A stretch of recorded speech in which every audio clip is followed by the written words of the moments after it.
O engenheiro fazendo a fogueira.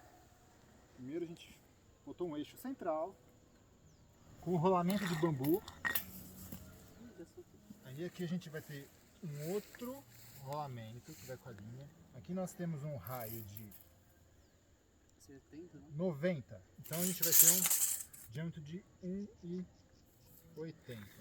Então agora vamos traçar aqui.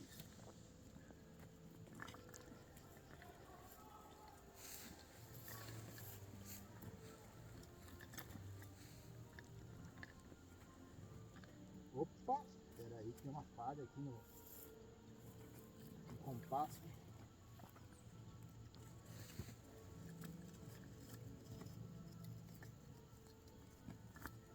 Perfeito.